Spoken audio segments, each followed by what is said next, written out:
Subscribe करें हमारे channel महर्षि मही आश्रम जमालपुर को और बेल आइकन क्लिक करें ताकि हमारी हर वीडियो सबसे पहले पहुंचे आप तक। कृपा सिंधु नररूप हरि महामोह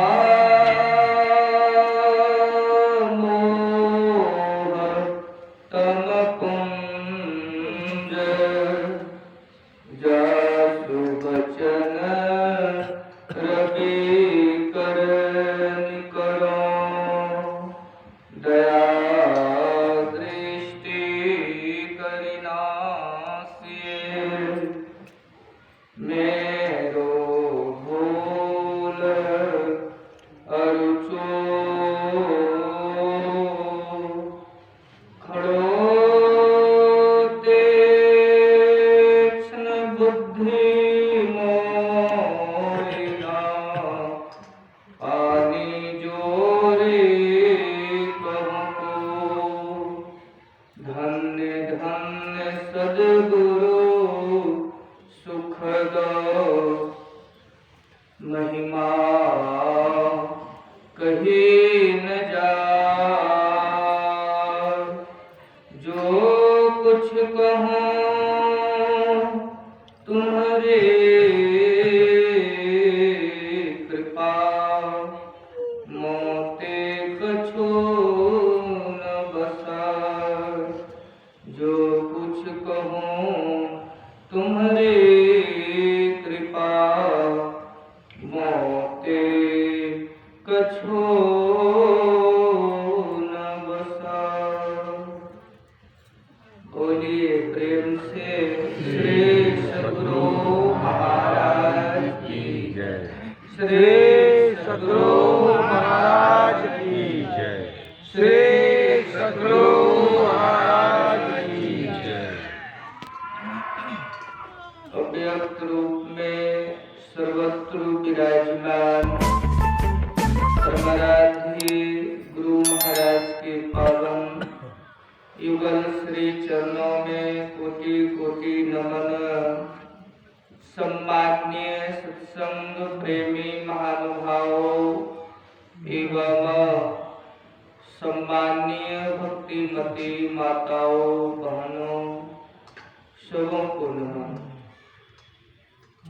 हम लोग उपलक्ष्य जानते ही हैं। श्रद्धेय माननीय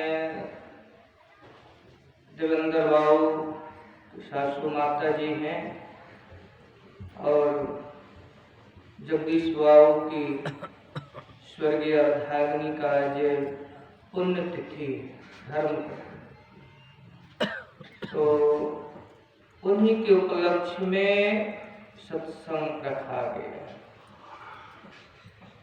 मानव जीवन में सत्संग नहीं मिले बड़ा जीवन का दुर्गति हो जाता है। सब मिले लेकिन अगर सत्संग नहीं मिले भारी दुर्गति, भारी दुर्गति। भगवान कहते बिनु सत्संग विवेक न हो। बिना सत्संग का संसार का कितना भी ज्ञान हो जाए लेकिन विवेक पूर्ण ज्ञान सत्संग में ही हो, सत्संग में। और संगति, सत्संगति, संतों की संगति, जहाँ संत रहते वहाँ सत्संग होता है। और इनकी बड़ी महिमा, भगवान राम संतों की संगति करते। सनकादिक, सनातन, सनक नंदन ये चारों ऋषि कुमार पधारते हैं। भगवान बड़े प्रफुल्लित होकर के उद्गार भाव से प्रार्थना करते हैं जहाँ संत हैं वहाँ सत्संग मिलते हैं। मानव जीवन में सत्संग मिल जाए उनका भाग बड़ा हो जाता है। भगवान के जीवन में सत्संग मिल जाए भगवान के भी बड़े भाग हो जाते। तब तो भगवान ने जब सनकादिक ऋषि कुमार पधारे, दंडवत प्रणाम करके हाथ जोड़ करके निवेदन किए कि बड़ी भाग पाई सत्संगा, बिना ही प्रयास होई भव। भगवान बड़े भाग्यवाली हो गए।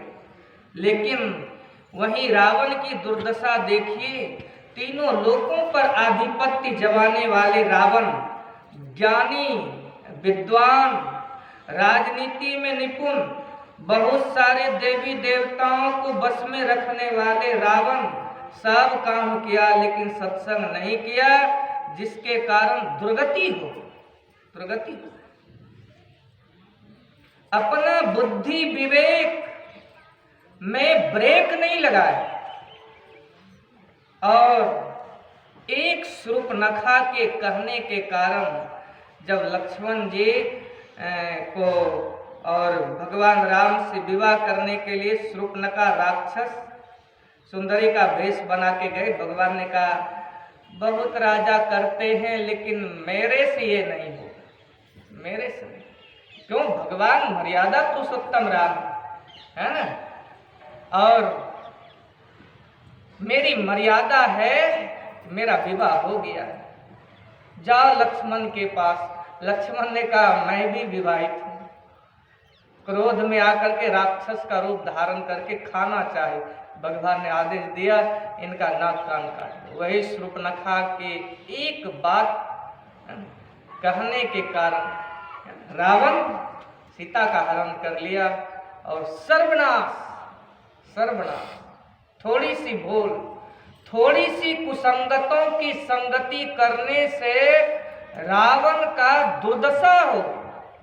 इसीलिए संगति सो सुख उपजय, संगति सो दुख हो, कह कबीर तहाँ जाइए साधु संग जाओ। अच्छी संगति होनी चाहिए जिससे आपकी सद्बुद्धि, बुद्धि, विवेक ये सब विकसित हो, दूषित कर्म करने से बचें। और रावण की दुर्दशा हो गई। रामायण में देखेंगे कि मंथरा थी, मंथरा के कुबुद्धि के कारण कैकेयी की मति को मार दी। इतना उनके दिमाग को मोटिवेशन किया है ना, इतना किया कि कैकेयी मंथरा के बात में कैकेयी आ गई है। राजा दशरथ को कैकेयी से बड़ा प्रेम था। मंथरा ने कहा तुम्हारा बेटा राजा बने, है ना। मंथरा को तो लोभ था अगर कैकेयी कौशल्या का बेटा राम राजा बन जाएगा तो हम नौकरे रह जाएंगे। अब कहीं कैकेयी का बेटा राजा बने तो हमारी रानी महारानी हो जाएगा, फिर हमको कोई दिक्कत होने वाला। बड़ी बुद्धि को फेर करके कैकेयी की बुद्धि को बिगाड़ा। अब राजा दशरथ वचनबद्ध हो गए, वचनबद्ध। कैकेयी को भवन चल गई। कैकेयी ने कुसंगति कर ली, नीच की संगति कर ली, दासी की संगति कर ली। रानी थी, किसी से कितना भी प्रेम हो जाए लेकिन अगर वो धर्म के विरुद्ध काम करने के लिए कहे उस समय आदमी को तुरंत विवेक पर ब्रेक लगा लेना चाहिए, नहीं तो दुर्गति हो जाती।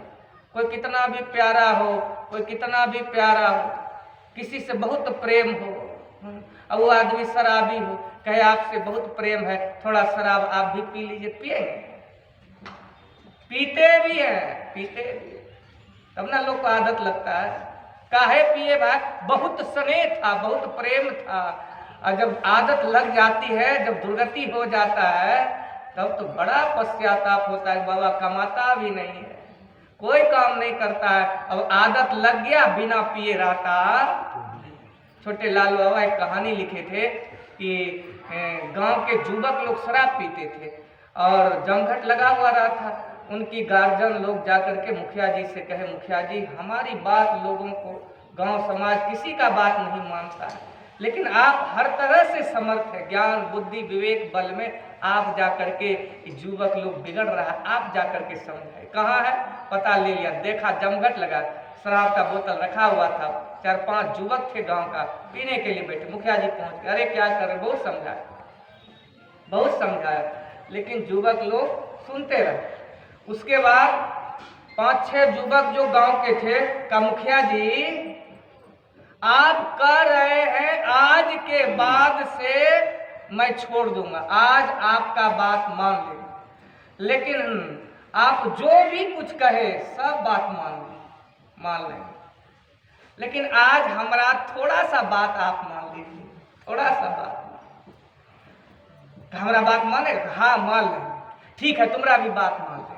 कहो तुम लोग क्या करते? कहा मुखिया जी 1 कप पी लीजिए मेरे साथ बैठ के, उसके बाद से हम लोग नहीं पिएंगे। मुखिया जी ने कहा 1 कप पीने से अगर ये लोगों का शराब छूट जाए तो कोई बात नहीं। मुखिया जी बैठ का चलो आज तुम्हारा बात मान, कभी तो पिए नहीं लेकिन आज पिया। मुखिया जानते कोई बड़े पद पे रहते, बड़ा टेंशन होता है, रात में भी नींद नहीं। एक बार मैंने सुना था, गुरु महाराज प्रवचन लिखे थे, एक बार एक गृहस्थ आदमी गया था किनसे मिलने के लिए, प्रधानमंत्री थे, उन्हीं से गए थे मिलने के लिए, इंदिरा गांधी थी कि क्या। तो मिलने का जो समय हुआ तो 1 बजे रात में उनको मिलने का समय, गुरु महाराज के प्रवचन मैंने पढ़ा था, 1 बजे रात वो गया मिलने के लिए, तो देखा प्रधानमंत्री बहुत व्यस्त है। 1 बजे रात को तब किसान जाकर के कहा बाबू तोरा से हम ही बढ़िया छे 8 बजे सुती जाए खाए पी के। तो उन्होंने प्रधानमंत्री ने कहा आपके बात से बहुत प्रसन्न है, कहते तो ठीक है, लेकिन जितने बड़े पद पर रहते हैं उतनी बड़ी जिम्मेदारी होती है, उतनी बड़ी जिम्मेदारी है। हम लोग 3 बजे सोते हैं, 3 बजे। अब सोचिए, तो मुखिया जी से जो कहे पी लो, बैठे, मुखिया जी भी पी लिए। बहुत बड़ी जिम्मेदारी थी, रात में नींद नहीं पड़ता था, इधर का टेंशन, उधर का झगड़ा, इधर का झांसी। जब पी करके घर में गए तो बड़े आराम से सोए, है ना, खराटे मार के। मुखिया जी को लगा अरे बहुत बढ़िया चीज, बहुत बढ़िया। फिर विद्यार्थी लोगों को खोजा जो लोग पिलाया, कहा अरे तुम कल पिए, तुमको बड़ा आनंद आया, बड़ा खराटा मार के सोए, लो आज पैसा हमरे तरफ से चलने दो, है ना, हमरे तरफ। अब मुखिया जी को ऐसा आदत लग गया, लड़का लोग कहे कि अब हम लोग पीना छोड़ते हैं। मुखिया जी कहे तुम लोग छोड़ देगो तो छोड़ दो, लेकिन हम छोड़ने वाले अब देखिए कहाँ गया था क्या करने के लिए, अब कहाँ लग। ये है संगति। माता केकई को मंथरा ने मोटिवेशन किया, माता केकई ने राजा दशरथ को मोटिवेशन किया। कोप भवन में चली गई, थोड़ा सा अपनी बुद्धि पर ब्रेक नहीं लगाने के कारण ऐसा परिणाम हुआ, 14 वर्षों के लिए भगवान का वनवास और भरत का राजगद्दी मांग लिए। राजा दशरथ को शॉट लग गया, है ना, शॉट लग गया। इतना सदमा लगा, इतना सदमा, हमारे प्राण जैसे प्यारे राम को वनवास। अरे राजा राम नहीं बनते, लेकिन वनवास तो कम से कम नहीं। राजा दशरथ को पुत्र के प्रति इतना प्रेम और पुत्र के प्रति, ये पिता के प्रति राजा दशरथ को राम के हृदय में ऐसा प्रेम, जब वचनबद्ध राजा दशरथ हो गए, राम ने अपने गुप्तचरों को भेजा कि हमारे राजमहल में शोक कैसा छाया हो। जब सारी घटना सुना कि 14 वर्षों के लिए आपको वनवास और ये भरत को राजगद्दी हुआ, राम प्रसन्न हो गए। कहा रे सुनु जननी सोई सुत बड़ भागी, जो पितु मात वचन अनुरागी। पिता ने वचन दे दिया, ये राम राज्य का रघुकुल की रीत है, रघुकुल रीत सदा चली जाए, लेकिन प्राण जाए पर वचन न जाए। परिणाम यह हुआ, थोड़ी कुबुद्धि, थोड़ी कुसंगति के कारण केकई ने ब्रेक नहीं लगाया, राजा दशरथ से वरदान मांग लिया, आज केकई विधवा बन गई। दशरथ प्राण राम राम कहते कहते, है ना, एक कुसंगति के कारण कैकेयी का जीवन विधवा हो गया, विधवा हो गया। और भगवान राम को सुख होना था, वो दुख के लिए वनवास चले गए। ये है संगति का प्रभाव। इसीलिए सत्संग की बहुत बड़ी विशेषता है। संसार में अच्छा खराब सब कुछ है ना, लेकिन जो अच्छे पुरुष रहते हैं वे संसार से अच्छाई को लेते हैं, बुराई को छोड़ते जाते हैं, बुराई को छोड़ते जाते हैं। संगति भी होती है, अच्छी बात को लेते हैं और जो बुरी बात होती है उसको त्याग देते हैं। मधुमक्खी होती है ना संसार में, मधुमक्खी को देखे कभी गंदी जगह पे बैठते, पखाना पे बैठते हुए देखे? मधुमक्खी से सीख लेना चाहिए। वो जब भी बैठती है पवित्र फूलों पर, अच्छी जगह, सुगंध में, दुर्गंध में कहीं नहीं जाती है, कहीं नहीं जाती है। उनकी संगति से मानव को सीख लेना चाहिए। संसार में अच्छाई भी है, बुराई भी है, लेकिन मधुमक्खी कभी बुरी जगह बैठती नहीं है, उनकी बुरी संगति नहीं है। जब भी बैठती है अच्छी संगति में, सुसंगति में, कभी परिस्थिति में भी पड़कर वो बुरी संगति में नहीं बैठती। लेकिन ये साधारण घरेलू जो मक्खी है, मिठाइयों पे बैठ जाती है, पखाना पे भी जाके बैठ जाएगी, आपके नाकों पे बैठ जाएगा। इसका क्या कारण?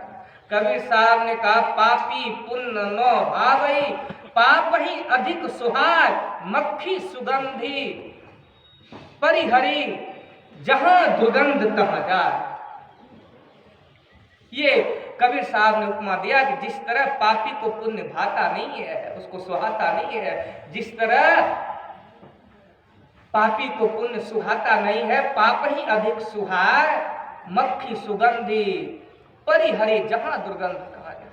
ये घरेलू मक्खी जो है ये सुगंधित चीज पर विशेष जाने वाली नहीं, ये दुर्गंध की ओर ही भागती।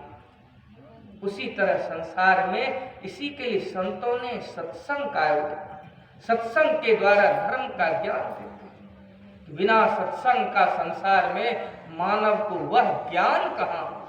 वह महर्षि ब्रह्मलीन महर्षि साई सोम जी महाराज कहते हैं, सत्संग बिना सोचो मानव जग में वह ज्ञान कहाँ? वह ज्ञान का मतलब वह ज्ञान जिससे निर्माण हो, कल्याण हो, उद्धार हो, है ना, मोक्ष मिले, परम सुख की प्राप्ति हो, परम शांति की प्राप्ति हो, है ना, उस ज्ञान का। और बाकी तो संसार में सब कुछ मिल जाता है किसी भी शरीर। इसीलिए संतों की संगति बड़ा दुर्लभ है। एक तो मिलना दुर्लभ है, मिल गया, सुनना दुर्लभ है, सुन लिए, जीवन में उतारना दुर्लभ है, अगर जीवन में उतार लिए करना दुर्लभ है, करना। इसीलिए बड़ा सुंदर दास जी महाराज हुए, उन्होंने कहा, तात मिले पुनिमात मिले, भ्रात मिले युवती सुखदाई, लोक मिले राज मिले, गजबाज मिले, मन वंचित पाई, लोक मिले सुरलोक मिले, बैकुंठो जाई। सुंदर कहे और सब ही सुख मिले, लेकिन संत समागम दुर्लभ। इसलिए मानव जीवन से लगा हुआ संसार का जो भी चीज है वो मूल्यवान है, लेकिन अमूल्य नहीं है। मानव जीवन से संसार का जो भी भोग पदार्थ जुड़ा है, लगा है, ये मूल्यवान है, लेकिन अमूल्य नहीं है। लेकिन ये मानव का जीवन अमूल्य है, जिसको गुरु महाराज कहते, क्षण क्षण पल पल समय सिरावे, नरतन दुर्लभ दुर्लभ मानुष तन, करिए गुरु भजन, बिना रे भजन व्यर्थ जन्म। बिना भजन का ये मानव जीवन व्यर्थ में चला जाता है। पुराणों में कथा है पंडित कृष्ण दत्त की। पंडित कृष्ण दत्त की पत्नी गुरु भक्तिन थी। देवर्षि नारद से भजन भेद की शिक्षा प्राप्त करके साधन भजन करते थे। लेकिन ये पंडित कृष्णदत्त बड़ा कड़ा और गर्म दिमाग का था। वो साधन भजन में बैठती थी, करती थी, और ये बड़ा उनसे लड़ाई झगड़ा करता था, बकझक करता था, मारपीट करता था, जिससे कि पंडित कृष्णदत्त की पत्नी का नाम था सुंदरी। कर्म इनका इतना सुंदर था, उतनी लड़ाई झगड़ा गाली होने के बाद भी इन्होंने गुरु भक्ति नहीं छोड़ी। जिस तरह विभीषण ने करोड़ों दुख आने के बाद भी भगवान को नहीं भूला, और उसी भगवान के चलते सारा साम्राज्य उनका वापस चला है, सारा साम्राज्य वापस आया। पंडित कृष्णदत्त की पत्नी जो थी, वो कृष्णदत्त बहुत भला बुरा कहे, मारपीट कहे, गाली कहे, लेकिन वो भजन करना नहीं छोड़ती थी। एक दिन मारते मारते पंडित कृष्णदत्त उब गए, पत्नी भी उब गए। एक दिन धर्म पत्नी जाकर के कहती है, पतिदेव आप हमको गाली दीजिए कि मारपीट कीजिए, कि आप हमको मार दीजिए, लेकिन याद रखिए आपकी पत्नी जो सुंदरी है ये भजन करना, मारते मारते ये सुंदरी मर जाएगी, लेकिन गुरु का भजन करना कभी छोड़ेगी। अंत में देखते हैं कि बड़ा हट हो गया, तो पंडित कृष्णदत्त शांत हो जाता, अच्छा छोड़ो जाओ भजन। इतना कुछ कहने के बाद भी वो पति की सेवा करना नहीं छोड़ती। समय हुआ, पत्नी कहती भोजन कर ली, अच्छा लाओ भोजन लाओ, भोजन लाओ। भोजन ला के दिए। अब पंडित कृष्णदत्त भोजन कर रहे, कहे आज के बाद से हम तुमको कभी बकझक नहीं करेंगे भजन में, जाओ मैंने देख लिया कि तुम्हारा प्रतिज्ञा अटल है। खाते खाते है ना, स्वाभाविक है कोई गलती करते हैं तो बाद में उनको पश्चाताप हो ही जाता है। पंडित कृष्णदत्त को पश्चाताप हुआ है ना। पहले भरपेट खाते थे, लेकिन भोजन खाते खाते थाली में छूट गया। अपनी पत्नी से कहा कि अब भोजन नहीं धंसा जा, मैंने बहुत बड़ा अपराध किया, इसीलिए तुम भोजन कर लो जो बचा है। पत्नी कहती है जब तक आप गुरुमुख नहीं होंगे आपका ये भोजन अपवित्र है। मैं गुरुमुख हूँ, ये आपकी जूठा भोजन मैं नहीं कर सकता हूँ। आपका भोजन जूठा मैं तभी खाऊंगी जब आप भजन ले। अंत में उस दिन पंडित कृष्णदत्त ने अपनी पत्नी की वचन को मान लिया, कहा ठीक है मैं भी है ना गुरुमुख होना चाहता हूँ, मैं भी गुरुमुख होना चाहता हूँ। तुम अपने गुरु का आह्वान करो, अगर आ जाएंगे तो मैं भी तुम्हारे साथ भजन करूँ। मैं गलती का पश्चाताप हुआ, अपराध हुआ। संयोग था कि सुंदरी इतनी ध्यान भजन में आगे बढ़ी थी, अपने देवर्षि नारद को बड़ी प्रार्थना करती है। संयोग से देवर्षि नारद उनकी प्रार्थना को स्वीकार कर लेते हैं और उस पंडित कृष्णदत्त के घर में पधार जाते हैं। परिणाम यह हुआ, पत्नी सुंदरी कहती है पतिदेव, सारा वस्त्र नया निकालती है, कहती जाइए गंगा स्नान करके आइए, हमारे गुरुदेव पधारे हैं, उनसे दीक्षा ले लीजिए। ठीक है, लाओ। पंडित कृष्णदत्त जाते हैं, हड़बड़ करते हुए गंगा स्नान करते।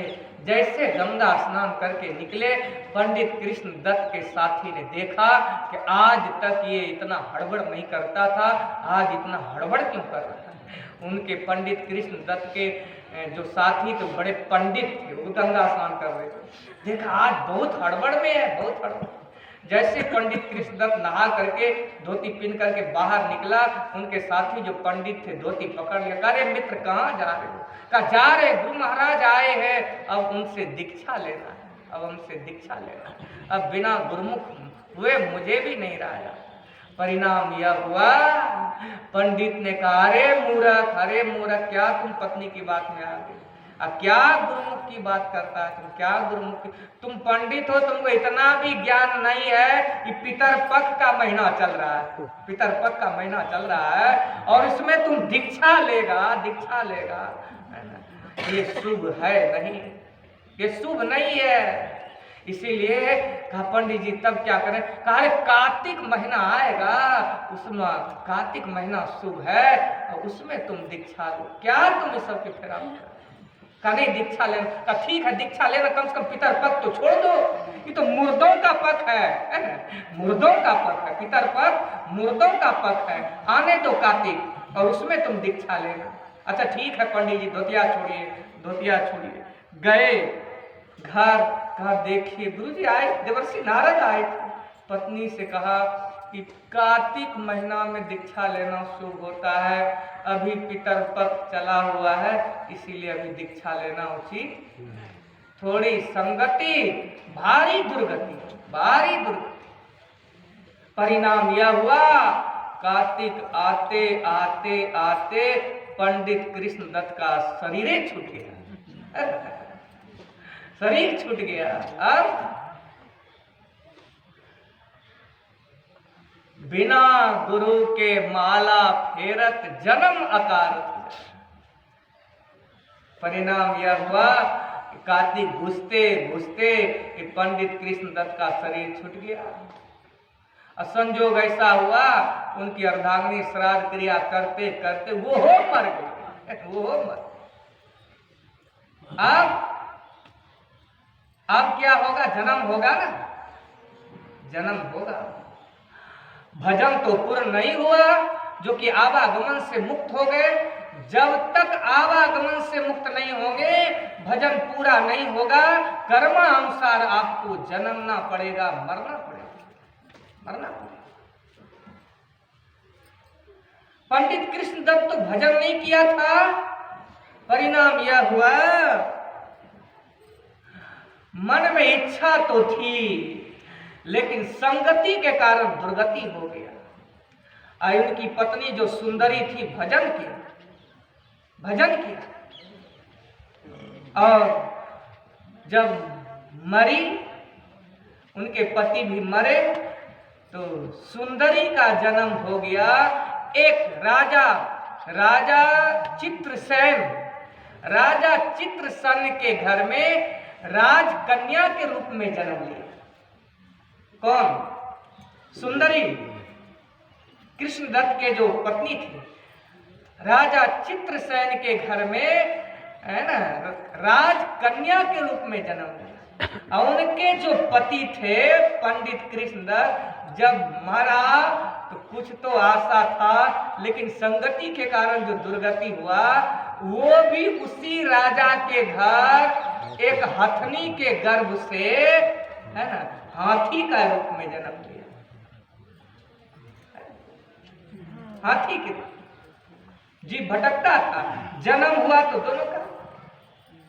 परिणाम यह हुआ कि हाथी भी बड़ा बलवान, बड़ा चंचल, बड़ा सुंदर, बड़ा मनोहर है, और ये जो सुंदरी भजन करके मरी थी, भक्ति का जो संस्कार लेकर के मरी, बड़ा दिव्य सुंदर। अभी सुन रहे थे, भक्ति बीज बिनसे नहीं, जो जुग जाए अनंत, ऊंच नीच घर जन्म ले, तौ संत के संत, भक्ति बीज पलटे नहीं, आए पड़े जो चोल, कंचन जो बिष्ठा पड़े, घटे न ताको मोल। बड़ी दिव्य सुंदरी कन्या के रूप में जन्म लिया। जब से जन्म लिया राजा के घर धन धान से भरने, बड़ी राजा ने बड़ा सुंदर से पाल पोस किया। उधर हाथी के लिए भी दरोगा निगरानी रखा, उसका भी पाल बड़ा सुंदर, उस हाथी साला वो हाथी बड़ा सुंदर देखते हैं।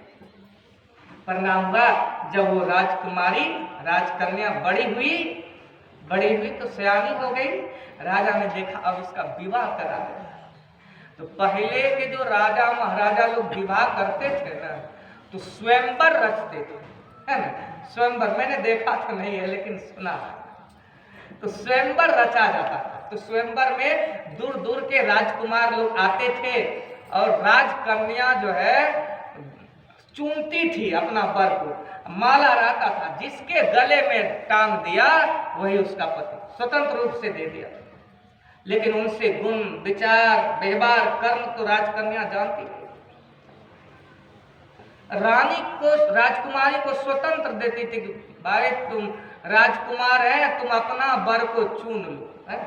और ऊपर था, अभी भी धीरे धीरे आ रहा है ना। अब जो लड़की से कहता भाई तो देख लो, लड़कों से कहता तो मुंह देख, अपने से, है ना? अपने धीरे धीरे चालू हो रहा है। तो बहुत राजकुमार आए, स्वयंवर रचा गया और राजकुमारी है ना माला देगी। जैसे स्वयंवर का रचना हुआ तो हाथी धीरे धीरे वो भी युवावस्था में था, वो हाथी खाना पीना सब छोड़ दिया, सब बीमार। बहुत डॉक्टर वैद्य आकर के हाथी का इलाज पिलाज किया, लेकिन ठीक नहीं हुआ, वो खाना पीना छोड़ दिया। राजा से राजकुमारी कहती, पिताजी हमको थोड़ा देर हाथी के पास जाना है, मैं उसकी बीमारी को ठीक। प्रारब्ध के संस्कार से हाथी भी जानता था कि राजकुमारी आगे जन्म की हमारी पत्नी है, और ये राजकुमारी भी जानती थी कि ये पति है, लेकिन भजन नहीं लेने के कारण, दीक्षा नहीं लेने के कारण आज दुर्गति हो। जैसे हाथी ने सुना कि राजा राजकुमारी का स्वयंवर होगा, आज तेरी पति हम थे, ये जा रही है, अब तो दूसरे के साथ चली जाएगी, हम देख भी नहीं पाएंगे। जैसे हाथी को पता चला तो उसी दिन खाना पीना, ये बात को राजकुमारी परख ली। बहुत इलाज पिलाज किया, लेकिन हाथी राजा को बहुत प्यारा था, लेकिन परिणाम हुआ खाना पीना नहीं। जा करके राजकुमारी कही पिताजी हमको जा, कहता ठीक है जाओ। राजकुमारी गई और जाकर के समझाई कि देखिए आप खाना पीना खाइए, आप कार्तिक के कारण दीक्षा नहीं लिए, अरे शुभ कर्म करने का भी समय होता है क्या? यानी संसार में जितना भी अशुभ कर्म है उसको करने के लिए कोई समय देखता है? देखेगा कभी? चोरी करने के लिए चोरबा पंडित जी से मुहूर्त निकाल रहा है, देखेगा कभी? कोई भी संसार में गलत काम करने के लिए पंडित जी के पास गया, हमारा मुहूर्त निकाल दीजिए, है ना? दुनिया में किसी भी काम को करने के लिए लोग मुहूर्त, अरे आप कर्म कीजिए ना, अच्छे कर्म को करिएगा, अशुभ मुहूर्त भी शुभ में बदल जाएगा। शुभ में देखते हैं मुहूर्त दिखा करके लोग शादी ब्याह करता है, गया एक्सीडेंट हो गया, दोनों खत्म। अरे पंडित जी तो मुहूर्त निकाला। दुनिया में सारे काम शुभ मुहूर्त देख करके किया जाता है, लेकिन फिर अशुभ क्यों हो जाता है? संतों के सिद्धांत में है, अपने कर्म के सिद्धांत को मजबूत रखो, अशुभ समय भी शुभ में बदल जाए। इसीलिए शुभ कर्म करने के लिए कोई समय नहीं होता है, कोई दिन नहीं होता है। जब से भजन करो, जब से शुभ काम तैयार कर दो, उसी समय शुभ। जाके समझाया, कार्तिक में कहे दीक्षा लेने के लिए मर गए बिना दीक्षा का। 4 खाने 84 लाख जोनी में आपको इतना समझाते थे, इतना समझाते थे, अब वो बेचारा हाथी बड़ा रो रहा है, पश्चाताप कर रहा है। कहा तुम चली जाएगी दूसरे पति के साथ, हम तो तुमको देख भी नहीं सकेंगे, देख भी नहीं सकेंगे। तब वो राजकुमारी समझाई, अच्छा ठीक है, जब आपको इतना पश्चाताप है तो मैं वचन देती हूँ कि स्वयंवर में जा करके देखूंगा, लेकिन मैं भी विवाह नहीं करूँ। वचन आप खाना पीना खाइए, अगर मेरे वचन पर विश्वास है तो मैं भी विवाह नहीं करूँ। परिणाम हुआ, हाथी ठीक हो गया, खाना पीना शुरू, वचन दिया, पत्नी वचनबद्ध, जो बोलती थी सो करती थी, खाना पीना शुरू कर दिया। अब राजा ने देखा कि कौन सा जादू मंत्र, कौन चमत्कार हुआ, कौन चमत्कार हुआ। खाना बेटी से पूछा, अरे बेटी कौन बात, कौन मंत्र तुम की? सब खाना पीना, बड़ा मदमस्त हाथी तो झूमने लगा, बड़ा पसंद। का पिताजी ये सब बात अभी कहने का नहीं, कभी समय आएगा तो कहेगा। उसी दिन स्वयंवर रचा, दूर के राजकुमार लोग आए, है ना, राजा राजकुमारी को माला दे दी, कहा जिनको अति करना की। स्वयंवर में चारों बगल तो राजकुमारी घूरी, लेकिन वो माला ले जा करके हाथी के गले में पहना। हाथी के गले में पहना दिया। अब हाथी तो और झूमने लगा, ये तो वास्तव में वचनबद्ध है। अब राजा राजकुमार लोग देख वहां आए थे, उसका तो मुंह कान लाल हो गया, क्रोध के मारे सब खड़े हो गए। कैसा बेटी है, हम लोगों का अपमान कर दिया, कि राजकुमार के रहते हाथी को माला पहना दिया, हम लोगों का अपमान हो गया। तब उनके माता पिता ने बेटी को सवाल, बेटी तुम क्या की, अरे पति तो संसार में बनाना है और तुम हाथी के गले में माला पहना दी। हाथी कहीं किसी का पति होता है, हाथी के गले में पहना दी। परिणाम यह हुआ कि राजकुमारी बेचारी कुछ नहीं बोली। रानी उस राजकुमारी को गोद में लेती है, कहा रे बेटी क्या कर रहे हो। जितने राजकुमार थे सबों को समझाया कि हमारी बेटी है, नादान है, गलती हो गया, कोई बात नहीं। फिर दूसरा माला देती, कहा रे बेटी पति हाथी तो नहीं होता है, जीवन साथी तो चुनना ही पड़ेगा, इसीलिए तुम लो। फिर से दोबारा जाओ। दोबारा गई, फिर चक्कर मारी और मारते मारते फिर जाकर के हाथी के गले में पहुंचा। अब तो बड़ा अपमान हुआ राजकुमारों का, बड़े व्यथित है सब, बड़े व्यथित। परिणाम या फिर राजा समझाने गए, रानी सहेली लोग समझाने गई, तुम क्या कर रही हो, क्या कर रही हो, लो तीसरा मान लो, और इस बार बेटी गलती मत कर। सब लोग समझाए, है राजकुमार लोग का अपमान हो रहा है, बड़े क्रोध में सबों को जाकर के संतावना किया। संतावना देने के बाद जो है परिणाम यह हुआ कि फिर तीसरा माला राजकुमारी को दिया गया, कहा बेटी इस बार गलती मत करना, इस बार गलती मत करना। तो तीसरा माला दिया, फिर वो राजसभा में घूमते घूमते सब राजकुमारों को घूरते घूरते फिर तीसरा माला जाकर के हाथी को पिना दिया। अब तो राजा चित्रसेन क्रोध में आ गए, सारे राजकुमारों का अपमान हुआ, अब ये अपमान सहा नहीं जाएगा। परिणाम यह हुआ कि राजा चित्रसेन ने कहा कि राजकुमारी तुम ठीक नहीं की, अब मेरा जीना असंभव है। हवन कुंड खुलवाया गया, तलवार निकाल लिया राजकुमारी को काटने के लिए। लोगों ने राजा चित्रसेन से कहा राजकन्या का वध करना ये आपके जीवन का बड़ा अशुभ है, कहा तब हम ही मर जाए, हम ही मर जाए। अग्नि कुंड खोदा गया, अग्नि लगाया गया। राजा चित्रसेन ने कहा एक बेटी के चलते सारे प्रजाओं के सामने हमारा सिर झुक गया, ये राजकुमार को छोड़ करके हाथी को माला पहनाया, अब मेरा जीवन दुष्कर है। जैसे अग्नि कुंड में राजा ने कहा बेटी का मारना यदि हमारे जीवन के लिए बहुत बड़ा अशुभ और अबद्ध है, मैं अपने सम्मान के चलते, सम्मान मेरा इतना बड़ा अपमान मैं जी नहीं सकता हूँ। जैसे कूदने लगे मरने के लिए, राजा ने कहा हम ही मर जाए, जैसे कूदने लगे उसी समय दैव योग से देवर्षि नारद प्रकट हो गए। राजा चित्रसेन का हाथ पकड़े, कहाँ जा रहे हो? अरे राजा, पहले रचा प्रारब्ध पीछे रचा शरीर, तुलसी चिंता क्यों करे, भज लीजिए रघुबीर। ये राजकुमारी का बड़ा विचित्र लीला है और हाथी का। देवर्षि नारद ने चित्रसेन को समझाया कि इनका संबंध है, ये इनके पिछले जन्म के पति है, लेकिन दीक्षा नहीं लेने के कारण हमारे गुरु के घर गए, जाकर के दीक्षा नहीं ली, दीक्षा नहीं। परिणाम यह हुआ, इसी के कारण ये आगे जन्म का ये संबंध है, पति पत्नी का, पति पत्नी का संबंध। राजा चित्रसेन से देवर्षि नारद ने कहा कि अगर आप आदेश करें तो मैं अपने योग बल से ये हाथी को सुंदर जवान युवा राजकुमार में परिवर्तित कर देता।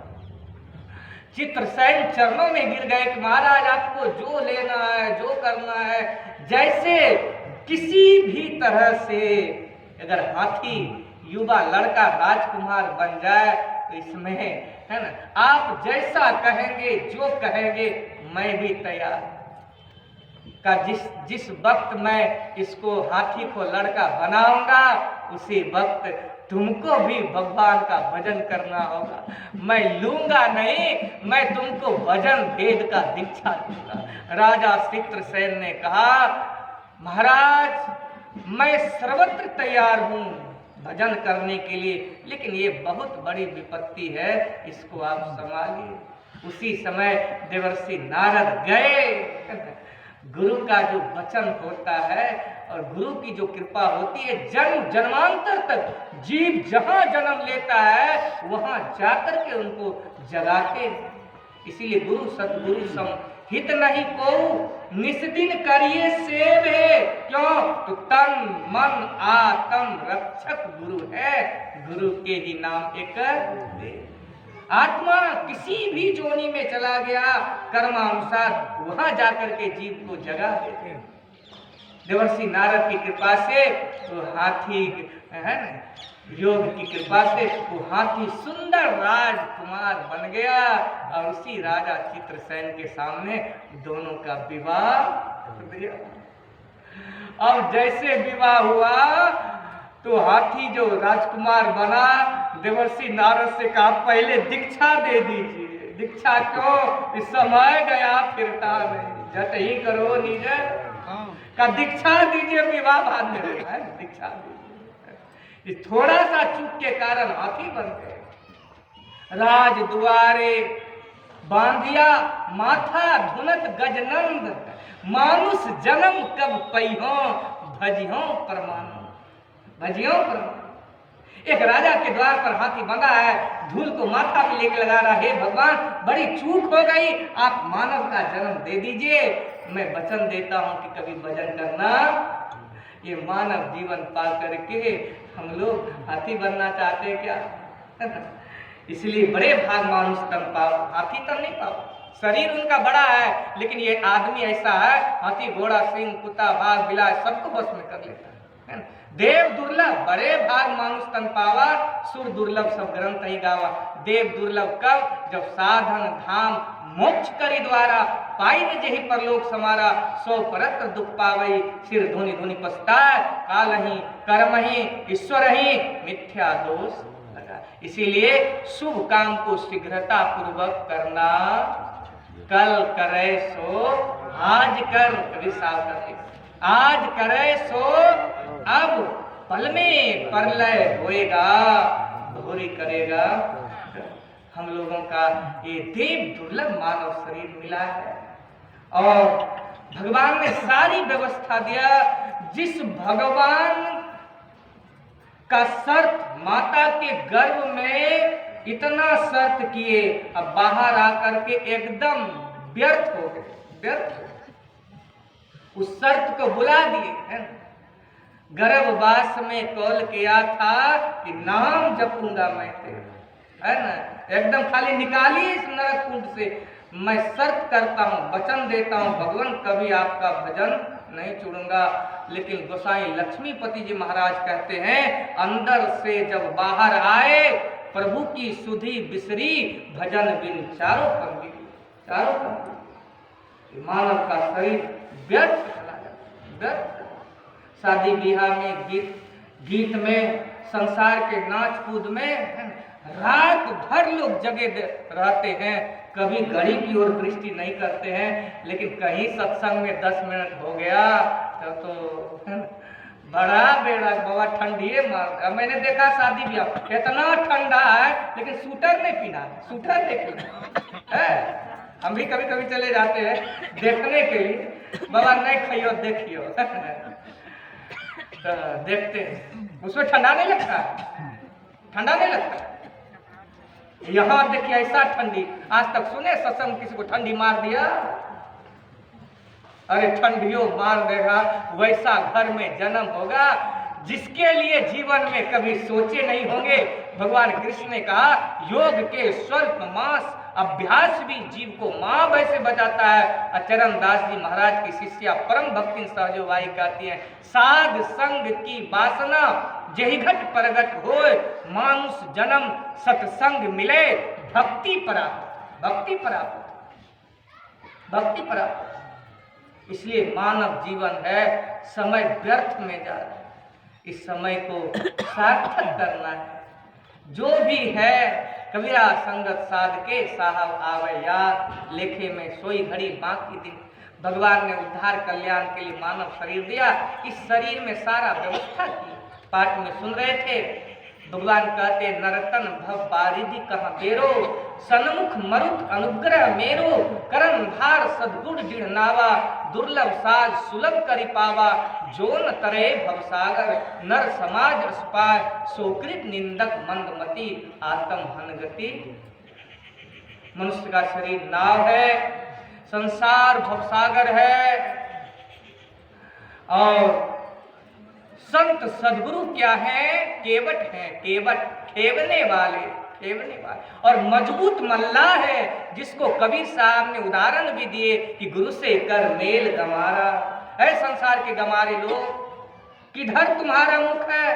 मनमुख हो गए, संसार मुख हो गए, पकड़ो गुरु से कर मेल गमारा। क्या सोचत बारम बारा, जब पार उतरना चाहिए तो केवट से मिल रहिए, और जब उतरी जाए भव पारा तब छूटे यह संसारा, गुरु से कर मेल गमारा।